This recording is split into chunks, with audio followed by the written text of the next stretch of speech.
So kind of the genesis of this talk is this issue of psychological science and the public interest. The Association for Psychological Science puts out a bunch of journals, and the blue ones are especially cool because they're free. And in fact, I went ahead and put the links to the PDFs in the talk, and you can get your hands on the whole thing. And they cover a wide range of stuff related to this topic. There was one on learning styles that came out about a year and a half ago that showed no relationship between learning styles and teaching methods whatsoever. And so what I thought I would do is just go through here and do a little bit of a summary, but then add in some original research just to give you an idea of the flavor of the different things they're talking about as the strategies that are effective. I've got 3 themes that I'd like to hit. And the first one is more just an orientation theme. There's really 2 people involved when you're trying to encode some information. One of those people is going to be the student, and then one is the instructor. And one of the things that I noodle on with my cognitive class is if the instructor is not giving you what you need for the effective strategies, then what can you do to overcome that? And a lot of times, as we're going to see, students are not aware of what works and what doesn't work, and there's a very good reason for that. And then instructors, even if they are aware, sometimes it's very difficult to incorporate. And so if you can get students to know what works, then even if the instructors can't do it all, students can take advantage of some of these things. The second theme is that there's a lack of research. And so I don't want to step on toes today by saying, here you go, here's the answers to what all the education people never figured out. What I do want to highlight is that there are some hints and some clues, but we really need people to actually work on advancing the state. And this is from the editorial, this article.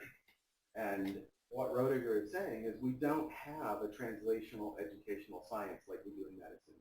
So we don't do the equivalent of clinical trials and then find out what works and then take those and put them into practice and continue to evaluate and improve. A lot of times the basic research in memory and cognitive psychology lives inside that community, and the educational practices are not tapping into it for a variety of reasons. And it would be good if we could work out a way to bridge that gap. And then the third theme is that from a student's perspective, and this is one of the most important things we'll hit on, it's almost impossible to know whether or not you've learned something. And we've all had the situation where a student shows up and says, I'm studying and I'm not learning anything. And we have a tendency to want to say, well, you should know better if it's working or not. And we'll recommend some things to them. But the fact is, you cannot tell whether or not you've learned something when you're studying almost all of the time. So what you have to do is instead of trying to study till you think you know it, what you have to do is use effective techniques. And then, I guess, throw it in the wind and hope for the best, but it works. Right? This is just a tiny, tiny sampling of a vast literature on just one aspect of this problem, which is calibration of comprehension. If you have people learn something, and then you say to them, how do you think you're going to do? The correlation between their performance and their estimate is 0, right? You think you're going to do well, you're just as likely to do poorly. You're going to do poorly just as likely to do well. There's 0 relationship between what you think you did and what you do on the test, right? And this covers, this paper I cited in particular because it's a massive summary of the literature with some experiments trying to show when you can actually get this to work. And the answer is never in an educationally relevant setting. Right? Students are not going to know when they're done studying, and I think that's an important point as we go forward, is to think about how you can communicate this information when in fact it does not feel right to the person who's doing the learning. Right? In fact, some of these things feel exactly opposite of success during study, but in fact lead to better long-term retention. So those are the themes. This is what the paper is going to try to do. They took 10 techniques, either things that psychological evidence suggested should work or things that students like to do. And then they took 4 criteria. They said, how well does it work in a variety of learning conditions? How well does it work in different kinds of people with different kinds of material, different kinds of measurement situations? So a task that's labeled as effective is not necessarily, as ineffective is not necessarily a poor task overall, but it may only work in certain conditions or with certain populations. Right? So I don't want to say that these grades that they provide are entirely determinative of what students should and shouldn't do. But generally speaking, the question they asked is overall, out of these 10 things they considered, what are the evaluations of these 10 things for performance based on the research literature that we have available? And I made the decision not to try to define these 10. I think the names are relatively self-explanatory. This is a very popular student technique to go through the textbook and highlight or underline the material that you find important. This is the evaluation, though. The ones in red are very ineffective based on the research literature. The ones in yellow are somewhat effective, and then the green ones are the ones that absolutely appear to work across all 4 criteria. And so what I thought we would do today is, we could go over why these don't work and possibly learn something valuable from that. One of the things we could do is just ask students what they do to study, and when they say, oh, I highlight the book, we can point out to them that's basically a waste of time and effort. We can talk about why the yellow ones are yellow, but I'm just going to talk about the 2 green ones and say why they appear to work and how they generalize and think of some issues for their application. So the plan is for each of the 2 that really work, go over a sample study in some detail. And I can tailor this a little bit. So if I'm going too detailed, we can say, hey, that's enough. Right? But to really give you a sense of the depth of how the literature is done. And then an assessment of that on the criteria that they outline. And then provide you with what I'm hoping you will find to be a surprising generalization study. Right? So if I say to you before this one, what do you think is going to happen? I'm pretty confident I'm going to show you the opposite of what you expect to show you how powerful these effects are. So for the first one, it's the practice testing. I'm going to talk about Karpicke and Roediger in 2008. This is as clean of a distinction between the effect of studying and the effect of trying to retrieve as you're ever going to see. Like, this is the textbook case of how to do this kind of research. So what they point out is that people normally think that studying is when you learn, and then taking a test is just to see what you know, but the test is neutral for learning. And what they're going to try to demonstrate is that that is in fact not true. So the question is, if you've studied something and now you know it enough that you can retrieve it during your study session, what is the effect of studying some more? Right? So once you're doing your flashcards, you see a vocabulary word, and you can tell me the English translation of it. Does studying it more do any good? And also, once you know it, does trying to remember it again do any good? Those are the 2 questions. They're going to try to separate out the effect of studying and the effect of attempts at retrieval. So there are going to be 4 conditions that they're going to use, and the nomenclature gets a little bit tricky, but the basic concept is not very complicated. In the basic one, you're going to have 4 learning trials where you have a list of, they're going to be English Swahili word pairs, so it's like a vocabulary learning in a foreign language class. You're going to learn the list, and you're going to try to retrieve the list. You're going to learn them all again, try to retrieve them all again, do that 4 times. In the dropout approach, once you've finished knowing it, so when you take a test and you know it, you quit studying it. Right? And the idea is once you've learned it, why study it again? Because you should put your time and effort into things you don't already have. Right? So we'll drop out from studying. Notice that we'll continue to test them, though, because you just test all the material every time. To round it out, you have to have one where you keep studying it, but you stop testing it. That's not something that I think any student has ever tried ever, because it's complicated, right? You have to not have it in your testing pile, but you study it.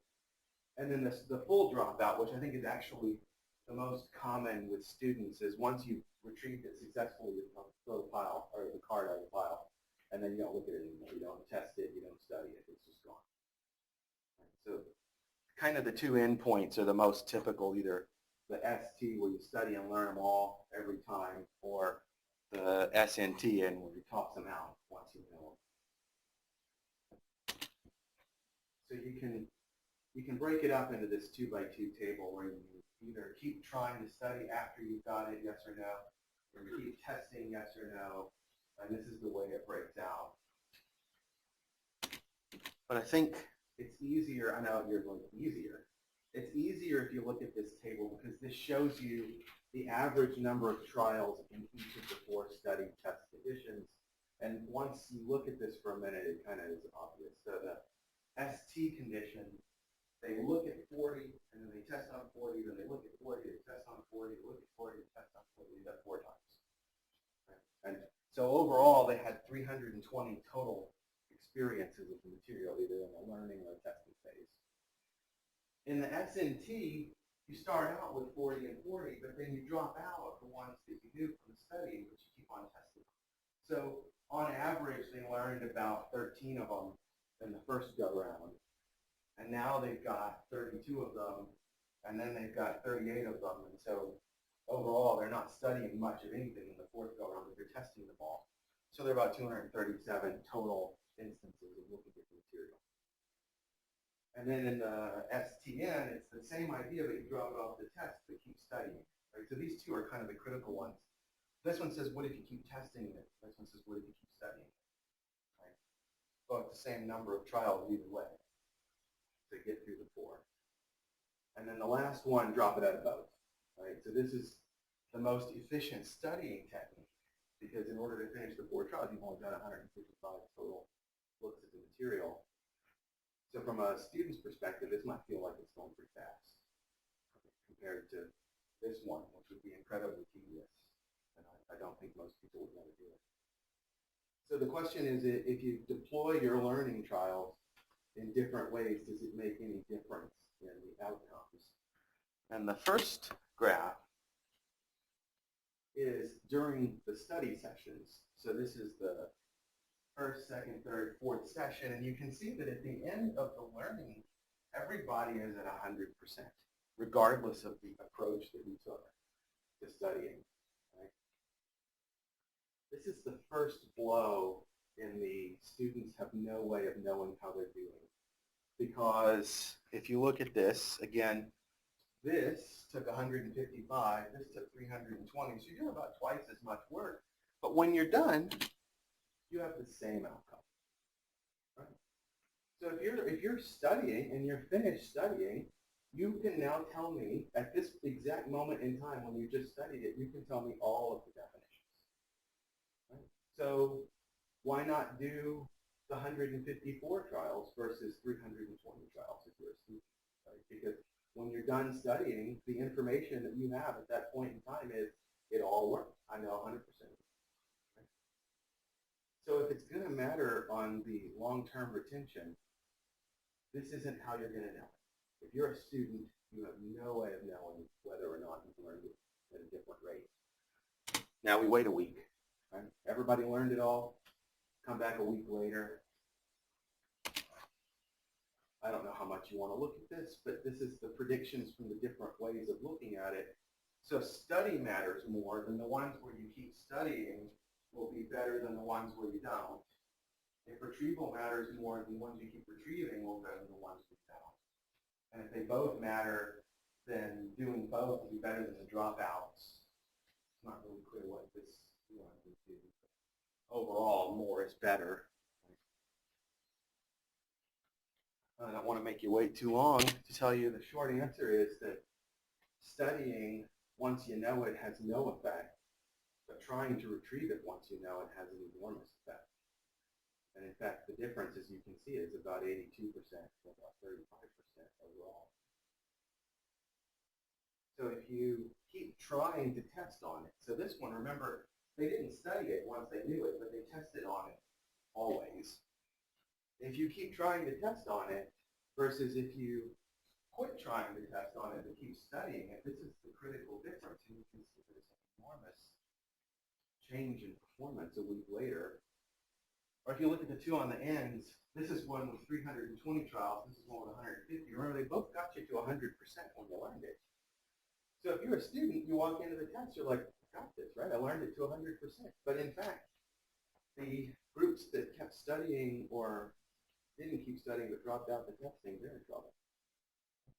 There's no way to know because the feedback during the learning episode told you you had it, but the data and the test tell you don't. Right? And this is one of the reasons why people will come to you and say, I don't understand. I knew it. I knew it cold. I had it 100%. But I only got 35 on your test. What's wrong with you? or me, one of us is wrong, right? There's just no way to know. And in fact, there's no way to get the appropriate feedback from the situation that students find themselves in. There's no way to diagnose what happened here, right? I kept studying it, right? I mean, I guess here you could say, well, study it some more, right? But it's hard to tell what it was that went wrong, but something went horribly wrong. And you could also think about this, well, what if you crammed right before the test and you come and you do okay on the test, but what, a week later, this is still what you're going to know? And so if the class is cumulative in some way, so the stuff they learned a week ago is still kind of important this week, which we kind of hope for, then even if it's not showing up on the test, it'll show up while you're trying to tell them something new. They don't know it anymore because it's no longer available. This is complicated, but the point is, there's different sets of 80 trials different, but on one of them you get an enormous gain, and on one of them those 80 trials didn't do any good. But I think the last point I'll make about this study is that everybody thought they'd know about 50% at the end, right? Regardless of how they learned it. If you said to them, how do you think you're going to do? Yeah, about 50%. And how did they do? Obviously, some did much better and some did much worse. So the learning situation is not informative, and this is a problem for students, but it's something that instructors could learn, and then if you could somehow communicate to students this thing, right? First, the effect of testing on performance, and then second of all, that it doesn't necessarily feel like it's doing good. Right? There's a couple of reasons that have been proposed. One is that the effort to retrieve roots around in semantic long-term memory and makes contact with other concepts. So this is a picture from Collins and Loftus in 1975 with an idea of what semantic memory is arranged. It's got nodes that have concepts and there are links between the nodes. And while you're trying to do a retrieval and you're rooting around in here, you're making contact to other related concepts. Then when you go to try to remember it again later, there are more ways to get at the information, develop more retrieval cues. And the more cues you have, the more things that you could see on a test that would prompt you to say, oh, this is how I know this piece of information. Right? So that's one possibility, is that the effort to retrieve is just rooting around in there making connections. And then there are also mediated effects. Zaromb and Roediger found that after you do a test, the organization of the material in memory is changed. It's more sensible after a test. So they had lists that had multiple categories of information that were randomized, and after the first test, people rearranged it to be closer to categorized as opposed to just random. Right? So the effect of the test itself, and then also after the test on subsequent memory and learning, both of them are effective. So if you could get students to do it, you want them to take lots and lots of little practice tests along the way. And they get the direct benefit, but also the indirect benefit that once you've had the practice test and then you go back and learn some more, it'll have these effects when you change organization, for instance. Give you better chances at retrieval. So that's the basic effect. Are there questions about that?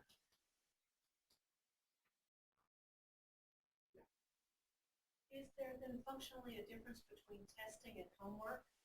If it is the same kind of behavior, but somehow or another psychologically the outcome doesn't have the same level of anxiety potential, is it different or the same? That is a really good question, but it's not the anxiety potential, I think, that's the matter. Because the testing is usually low stakes or no stakes tests. Like you could just build on your web page if you had D2L for a course as an analog to it, just some quizzes. And that's good enough. It doesn't have to count in the grade or matter. There is as far as I can tell, a lack of research on homework. So one of the students in the graduate cognitive class I had last semester actually tackled that question, and they couldn't find anything, which was surprising because you'd think that homework and the testing effect would have been a natural connection. So I don't know the answer to that question. This is one of the points, though, is that there's a lot of stuff that we do that we don't have the information about, whether or not it works and how to make it work better. I will say the next unit has something to say about homework, and it's not good for what we normally do. This chunk here, I don't have the answer. Yeah. Does it matter if The practice testing is something I construct as a student. I develop my own practice tests, or they're given to me by the teacher. That is a good question, and the answer is it doesn't seem to matter much, except, as we're going to see, I don't know if it's on this one or not, but practice tests that involve recall and generation of items are generally more effective than multiple choice or recognition ones. So if the student is doing their own testing, in fact, just by sitting down and saying, well, can I remember any of this? That might actually be a little more effective, but it's not a huge difference. So the students can do some of this work, but it's kind of easier if the textbook or the instructor would set this up and make it part of the way the course is run. Anything else? Do students like to take practice tests? Do we know? I don't know.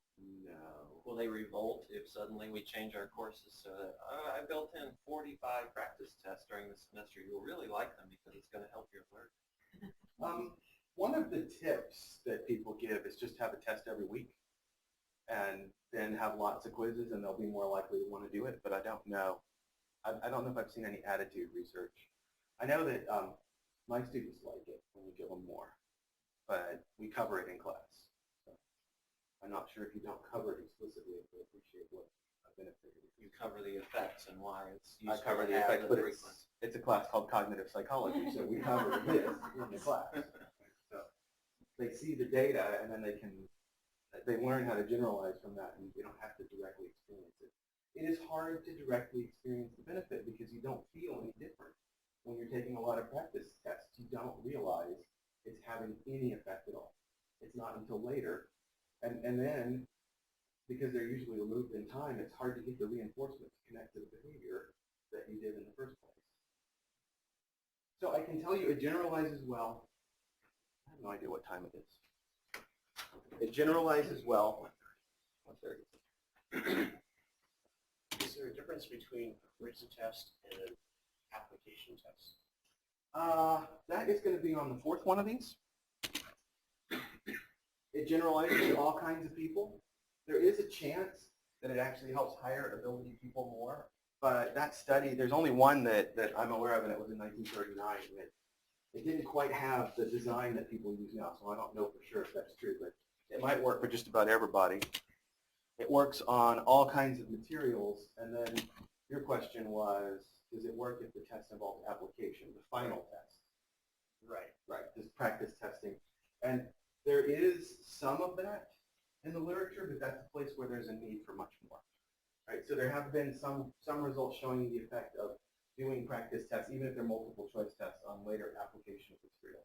And far transfer, where you have to go from one domain to another. I think the article that they cited in the paper was one where they learned about bat wings, and then they have to design aircraft wings. And they showed an effect of testing on that kind of activity. So it does seem to generalize, but we're going to see at the end of this where the big holes are. And a lot of the laboratory work, it's easier to do things like vocabulary lists where you have a pair associate, just because it's pretty safe bet students don't know what you really never heard of it. And so I can come up with a list of materials that are easy to generate that nobody's going to know, and I can see how they learn them. But it does generalize well, which is why it got high marks from the authors of the paper. And the issues that they identified are, it works, but there's some things that you could do with training that can make it more effective. There is a dose effect, so the more you do it, the better. And it can matter how you space it out. So if you did your practice testing all the night before, it's probably not going to work as well, even though you're doing practice testing. So there is some information that you would need to share with students to make them use it well, even if it were part of the class. The availability issue is you have to have created the practice test as the instructor. If you tell students, well, you could make your own tests, yes, you could, but you're decreasing the likelihood of compliance with that. And then there's been a large literature on multiple choice tests and perseveration of errors, because if you choose a lure on a multiple choice test, it's a wrong answer, and testing is the most effective way to learn the information, then you have really effectively learned a piece of information that is incorrect.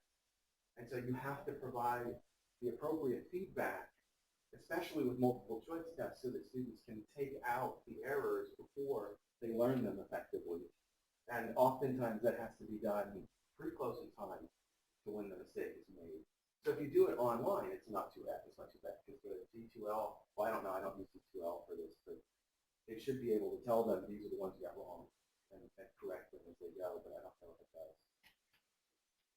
There is a concern if you teach a large section using multiple choice tests, that you don't want to show them the questions again because it's a test thing, you don't get the copy down. And you can't use the questions next time, and that's actually bad. If you can't provide specific and detailed feedback, then you cannot correct the specifics.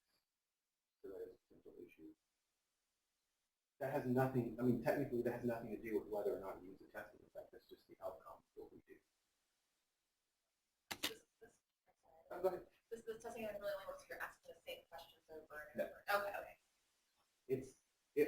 There's been a lot of research that did it that way, but there's a lot of research that shows that you don't have to ask the same questions, you don't have to use the same format. So multiple choice testing can improve short answers and essay tests. The kinds of practice tests that involve recall. I'm done.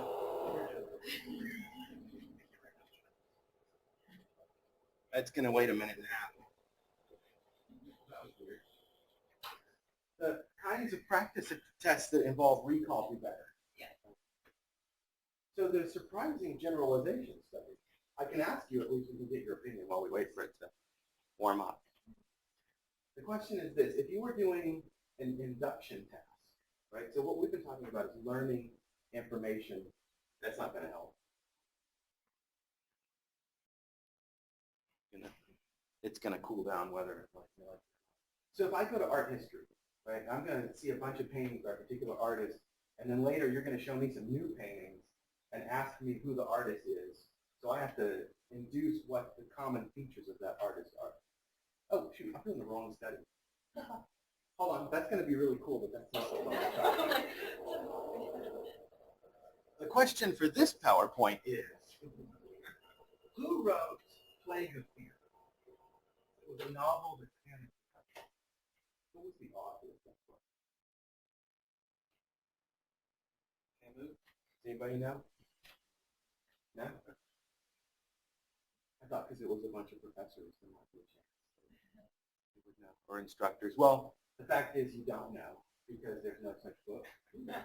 And the research question is, what is the effect of trying to retrieve a piece of information that doesn't exist on your later ability to learn that piece of information, right? So if I ask you that question and I say, well, the author was Gilbert, what is the effect of you learning that piece of information after a retrieval versus if I just had you learn it up front? Just said that Gilbert wrote Plague of Fear, right? What do you think? It's ready.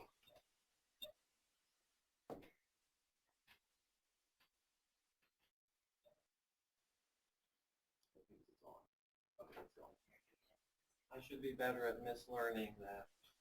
Well, you didn't mislearn it because you didn't know. You just ultimately said, I don't know. Because you don't know, because there's no such answer. Then you're looking for the answer, and your brain's receptive to what you tell me. I might be more apt to listen and hear the answer. And that's actually what they found, right? If you ask people questions for which the answer does not exist, and then you have them generate the answer, or at least try to, then you tell them the answer, they learn it better. And it's about 10% more. These are the fictional ones. On the non-fictional ones, there's also an effect, but it's not as large. You might be saying, well, they get to 40-some-odd percent. It's still not that great. But it is the case, though, that trying to remember it, even though you couldn't remember it, benefited your performance later on your learning of it. If you look at paired associates, I say hot, you say pond. Well, I was looking for frog, right? Pond frog is in fact a low probability event for people to generate. So it's not one where there's no answer, it's just you're unlikely to come up with the answer that they're looking for. So you say, I say pond, you say scum, that's the typical response. And then I say, no, it's frog. And then the question is, how do you learn it then?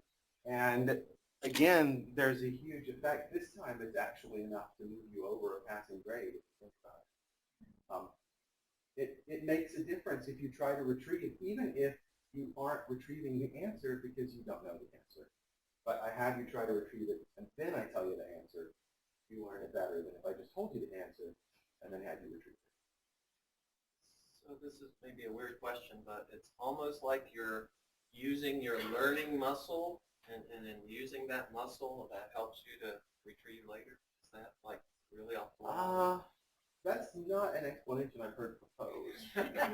But we can compare it to the explanations that have been proposed. It seems to me that it's more likely that you're creating the concept map, creating the node, and the node is blank until it gets filled in, but the architecture for learning it has been pre-created. I believe that's what this says. Right? That's what I meant by learning. It connects to things. Remember, you're rooting around in the relevant area, and you're making all these connections. It also shows you where not to go. And it generates more potential retrieval cues because you activated all this stuff trying to think of the answer. That's all now available to connect to the answer. And then we try to retrieve it. There's more paths back in to the relevant information. So the fact is, even if retrieval practice is being used to retrieve stuff you don't know, the effort at retrieval is having a profound effect on performance, whether it's something you're trying to retrieve that you do know or something you don't know prior to the learning. As they put it here, and Bjork is all about this thing called desirable difficulty. And this is an example of it, a practical implication.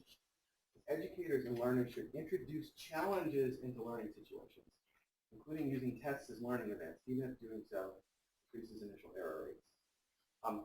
If it feels too good when you're learning it, that's not a good sign.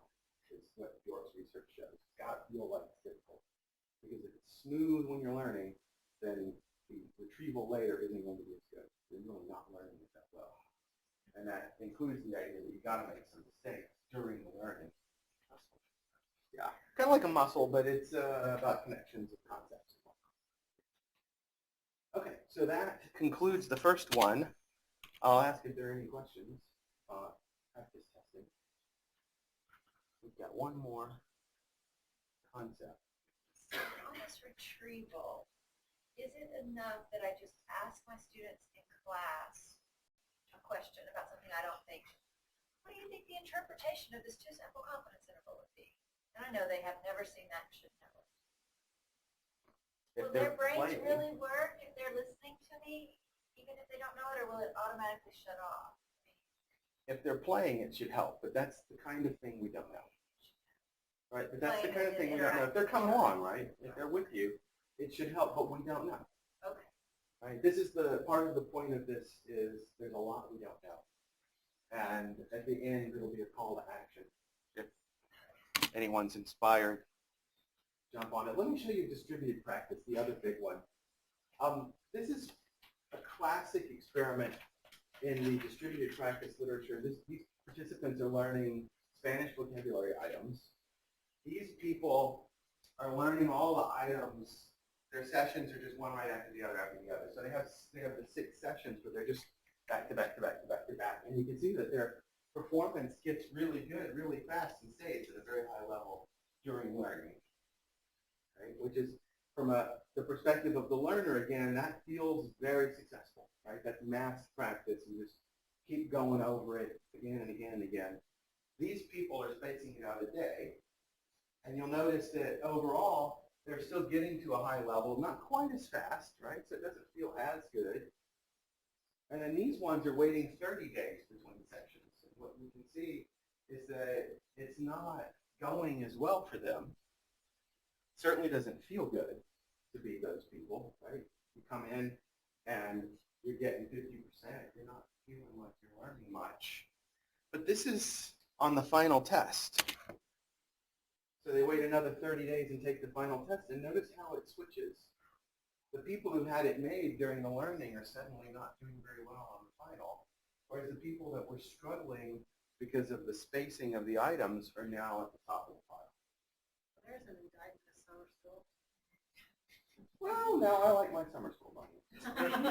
Let's think harder about that. It's potentially that, but it really is what you do inside your time that's going to matter as well, and we'll see that in a second. So it matters how you spread out the practice. If you spread it out more, you generally get more out of it. So the study I want to look at for the detailed study is Sapita et al. And they manipulated two things. You learn the stuff, you wait a little while, learn it again, and then you wait a little while and take your test. Okay?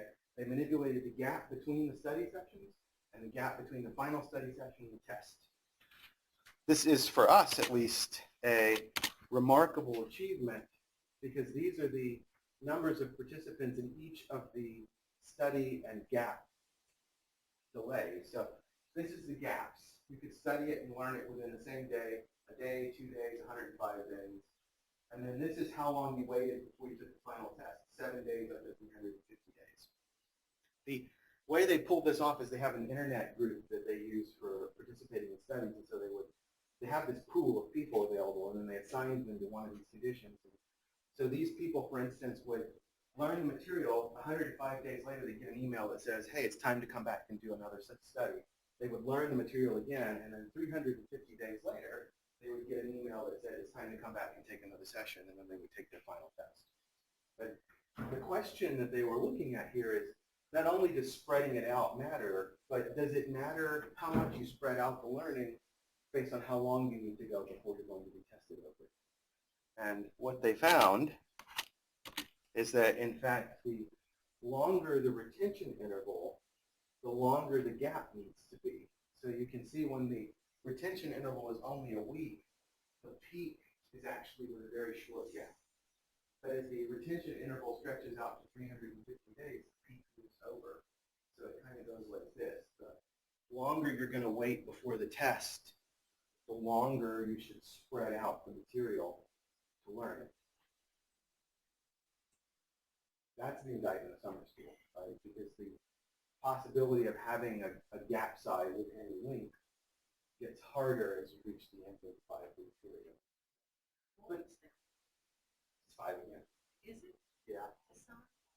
I don't know what the next summer will be right now. So the thing is, though, even in a regular semester, all the stuff at the end, you don't have time to put in a gap either. Right? So that's something to think about the way you structure a curriculum in addition to that. But from a student's perspective, you could say, well, what is the optimal gap for different retention intervals? And you can see that even for a 350 grade one, it's actually not that long, right? It's not 105 days. This is the full function. And I incorporate this just to show you that the too short side, the effect of not having enough space in between study intervals is really devastating. The effect of spreading it out too far, you can see it does go down a little bit as you go this way. But spreading it out too far doesn't hurt you much. Spreading it out too short has a devastating effect on performance. If you make it way too short, if you mass your study sessions, the outcome of that is going to be pretty crummy performance, especially at the longer delays. Right? So students are doing their typical performance in class, and they're learning the material the night before the test, and they're doing okay on the test because it was literally a study gap retention interval of half a day or something. They're doing fine, but if you look at them a year later, what do they remember? Nothing. And so the trick really is to get people to acknowledge that what you're doing in your education has long-term benefit, and it's not about getting through tomorrow's exam and then being satisfied. It's about learning something that will stick with you for a while. And even though the total amount that we could hope for is still pretty low, it's at least you get all you can get out of what you're doing. Right? Otherwise, there's kind of no point in this exercise. This is just me, what I preach to them. Because it kind of matters. Think back to, say, I think calculus. Ask me a calculus question. I don't know. I got through it, but I don't know a thing about it. Think back to your history class, and they'll tell me something from there they don't know. Right? Does it bother you? It usually does bother people to find out that they've been in college for 3.5 years and learned nothing at the end of it. Hopefully it bothers people.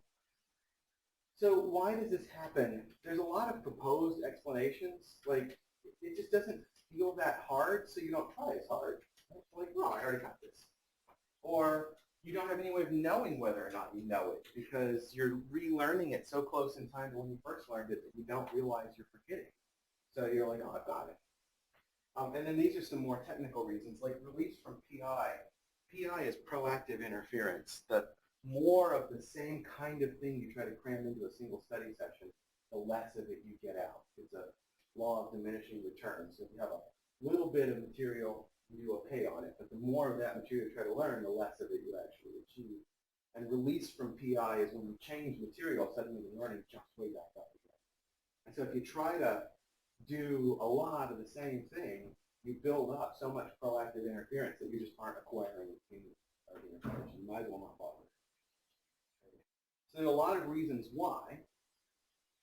We could ask the generalization questions that they asked in the paper to see why it got a green rating. And we can say that from learning conditions, one thing is that massing the testing will overwhelm the effect of practice testing. But if you distribute practice tests, it's actually way better than distributing practice study, because testing is better than study. But within there, distributing is better than massing. Right? So we can say that for sure. There are gap and retention interval interactions. So, if somebody said, well, I need to know this 10 years from now, how long should I wait? You could try to play that game. But the basic answer is going too long isn't as bad as going too short. So err on the side of spacing. If you have to make a choice as a learner. Covers all kinds of people and all kinds of ages. Out of all the stuff in the special issue, this one has the most literature behind it. It's been going on for the longest time. The testing effect has been under active investigation for 100 years. This one's a little bit longer, closer to 120.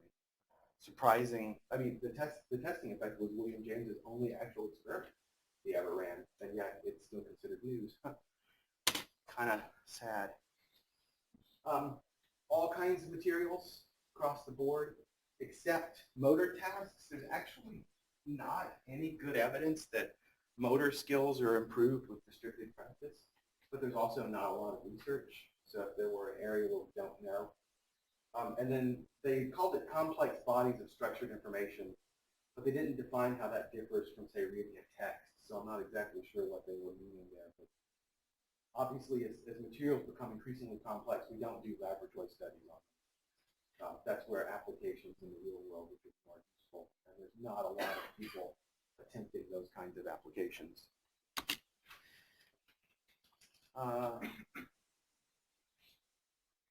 This one, I put this in here just because it's the sad thing from a student's perspective is that the way that we do education, if you mass your practice and you take the test right away, you're going to get the best performance. If you distribute, you're not really going to feel that effect. It might even hurt you to distribute if you're going to take the test right away after you study. And that's kind of too bad because we're teaching people to take tests well, but we're not teaching people to learn over the long run.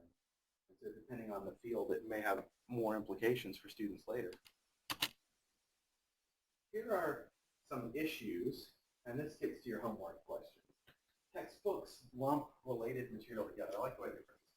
But if you look at math textbooks, they do all of one kind of problem in a chapter they cover that problem. You don't ever see that problem again. They do all the next kind of problem.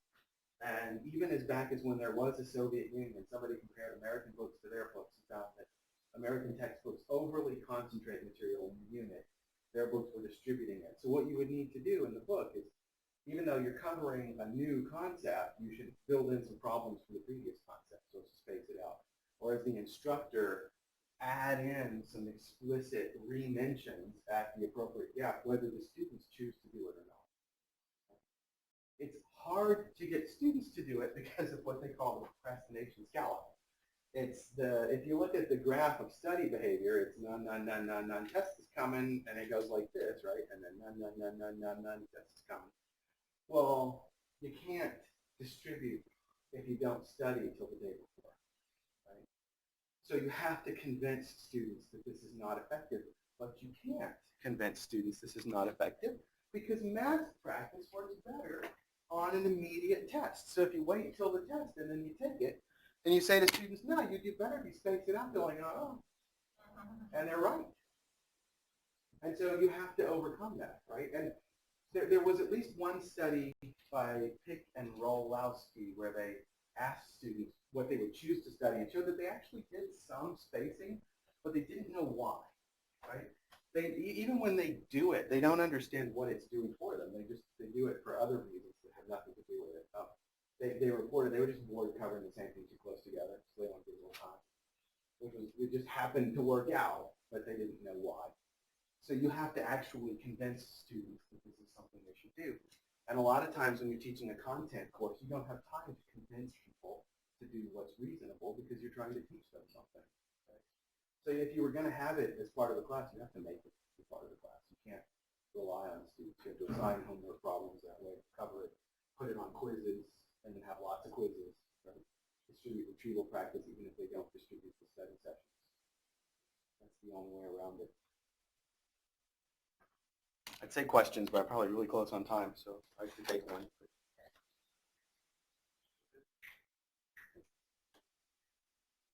So this is what I started you on when the machine was broken, which is you want to learn how to identify paintings by artists. And a lot of people say, well, an induction test like this, wouldn't it be easier to see all of one artist all together so you can see the common features and then go to the next artist as opposed to just jumbling them all up in a random pile? What do you think? Would it be better to see all of one artist all together, or should you just mix them all up? Okay. Well, in response to this lecture, or because that's what you believe? Because of what you've been saying so far. Yeah, okay.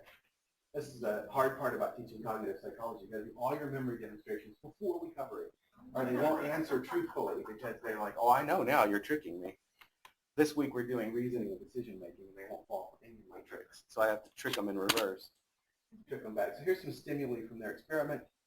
The top three are all by the same artist, and the bottom three, I think, are all by the same artist. What you've got to do is look at these, and I'll tell you the name of the artist, and then I'm going to give you some new ones that you haven't seen. You got to tell me which artists they go with. So you have to induce the common elements of particular artists. Some of them are masked. Some of them are spaced. Then you're going to take a delay. This is a really short delay. This isn't really a realistic delay, but at least there's some kind of delay. Then you're going to look at some new ones, and this is what you find. The spaced presentation starts out as good as it's going to get and stays there.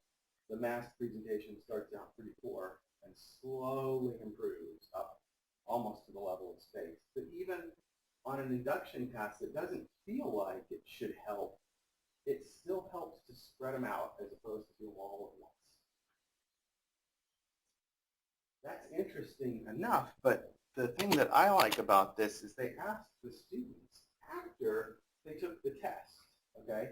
So you're done, and they said, some of them were grouped together, some were spread out. Which ones do you think you did better on? They did the test already, right? So they have the feedback from trying it. All these ones in red said that spacing was better than massing, but their actual performance was that massing is better than spacing. So all of those people felt the opposite of what they literally just did in the test, even after they had the chance to see how it was going to affect them.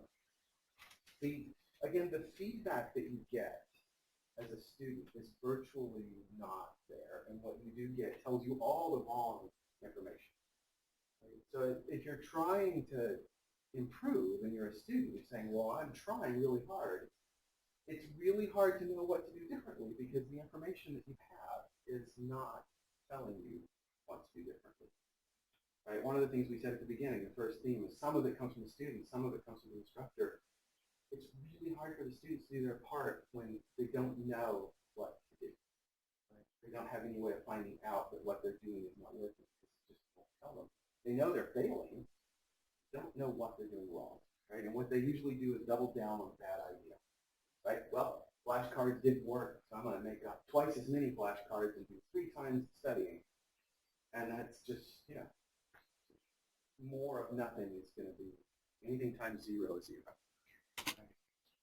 So this is the sum of it. And I know, again, I have a tendency to blast down a pile of information. But the only reason I put this up here is because what you can see with the moderate, the low ones, the high ones, and that last one that's moderate, this is not how, I don't know why they arranged it like this. I would have started with the good ones and worked down, but this is what they did. The Q means qualified.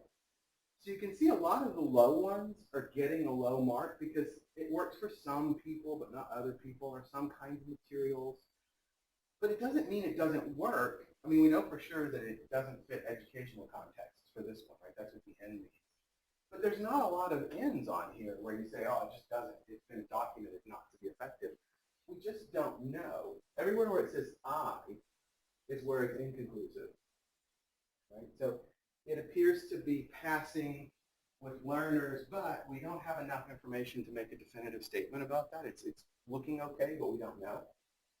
So what you can see is that a lot of what this indicates is we just don't know about how these things are going to work with different kinds of people or different kinds of material, or different kinds of tests at the end of the class. And what Roediger was calling for at the beginning, the translational educational science, is what is needed here for somebody to take on the task of figuring out what to do to make these things work, or determine once and for all that they're not a very good strategy and come up with something that is.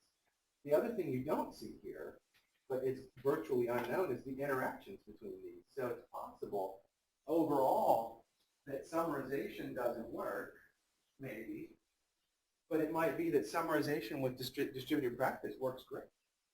But we don't know how these things combine. There's literally nothing to report on those things, right?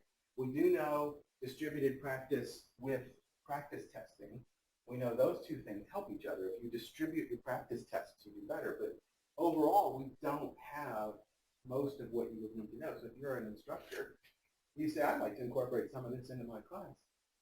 Don't know, right? You say, well, what about this kind of test? Because, you know, my class, we're going to be using these models, and I want to have the students be able to build this model. I don't. Right? I don't know. What we have to have people do, this is the call to action, is just try some of this stuff, right? Try it out, and we need a way for you to report what happened. And it's not good research design, right? I mean, you could do the non-experimental or pre-experimental designs from Camel and Stanley and do a baseline treat measure, which is terrible from a research methods perspective.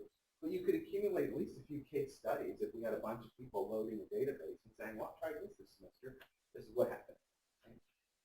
At the moment, there's nobody with any incentive to work on something like that or to do it. And the research people are just, I mean, from my field, have a tendency to look down on application. Right? This is science. We're not here to tell teachers what to teach. We're here to learn about memory. And if it just so happens to help, that's all well and good. That isn't what we do. Right? That tends to be the attitude. It's changing because that's where the money is now. Right? So if you want a grant now, you have to do it. But that's why there's all these Q's and I's. So that is it. That's what I had to say. I'm now available for questions.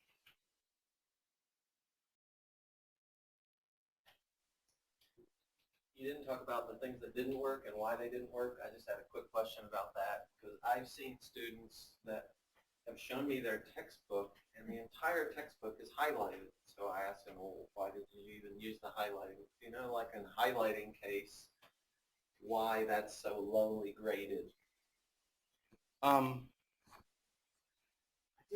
There is a literature on that. I'm trying to remember what it is about doing it yourself. The only thing I can think of off the top of my head is when you buy a used book and somebody else has already highlighted it, how devastating that is for your performance. Right? But I don't remember what it is about your own highlighting that's not effective. I mean, part of it is what you said. You have to know what to highlight. But partly it's not studying. It feels like you're learning it while you're highlighting it, but you're not really doing anything. I have a couple of students that highlight on their exams. They bring a highlighter to the exam and highlight words in the question while they're taking the exam. And there's no evidence that it's doing anything for them. But I'm just puzzled by the behavior. It's a study technique that's taught to, especially to students who have trouble parsing out what the question is asking. Are you asking for the person or the technique, or what are you asking? So they teach them to kind of mark up the question so that they can better identify what they should be looking for the answer. So this is a learned behavior. I mean, they Most learn likely to do someone this. taught them how to mark up the question that way. Two parts to the question. Each of these techniques require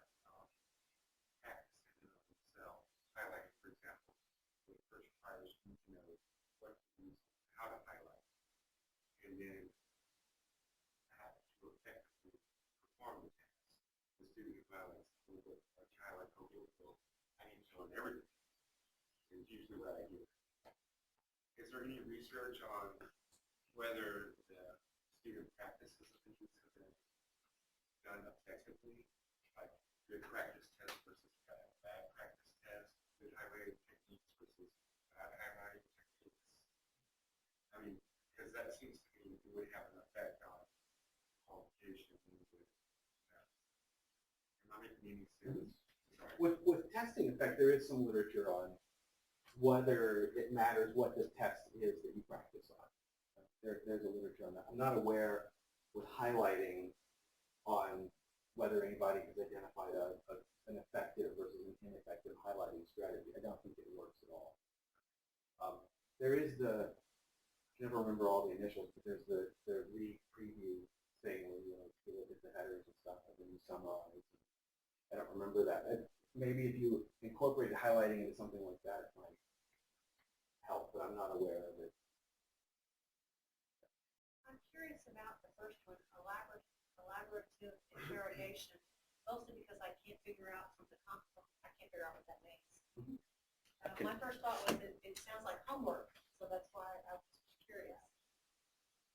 Elaborative interrogation is generating an explanation for why an explicitly stated fact or concept is true.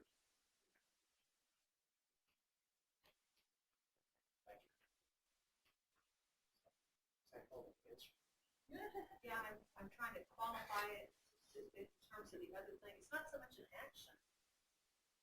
It's a lot like this credit method.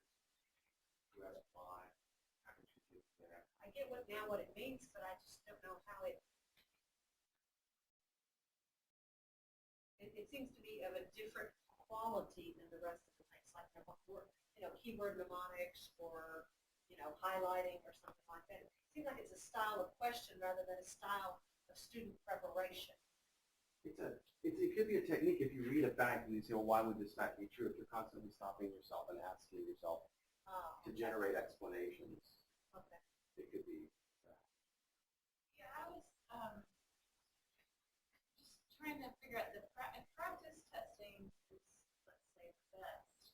Doesn't there need to be some time spent getting the stuff in there to retrieve? And where's that coming in? Like, you can't just start giving a test. Well, you can, and then that'll make them prepared to learn it, and then you tell it to them, test them over it. Yeah, obviously they do spend, if you look at the Karpicke and Roediger, they do spend the time studying the first go-round. Right? They do the A/B trials at the start of study and test. And then once you've been presented with the information, then the question is, what do you do to maintain it, elaborate on it? And that's where the testing effect is. So yeah, because I just feel like that doesn't help students because they still need to, what do we tell them as far as what's the best way to get ready for those tests? Are we telling them just don't, just come back in for the next test? I'm trying to decide if this is something I don't know or if this is something that we collectively don't know. But this is one of the things that you run into when you look at this literature is if I said I want to do this in my class, what should I tell them to do? I tell mine study and then take the quiz and then study some more and then take a different quiz and try to generate a lot of possible quizzes and look at what you didn't know and try to elaborate. But it's really hard to take my practice and match it onto this and say, these are the elements that work. And I'm not sure if it's me not taking the time to study the literature carefully enough or if it's that in real life, they point out in a couple of places this issue that I don't have the goal of doing a clean experiment. I have the goal of getting them to know something by the end of the class. And so I'm trying a bunch of different things, some of which may be outside of the data. So the answer to that is I don't know, but I don't know if it's just me that doesn't know. This is where it would be useful for somebody to try what you tell students or have students tell you what they do and somehow log it somewhere where somebody could eventually make a cumulative estimate of what the effect is of that thing.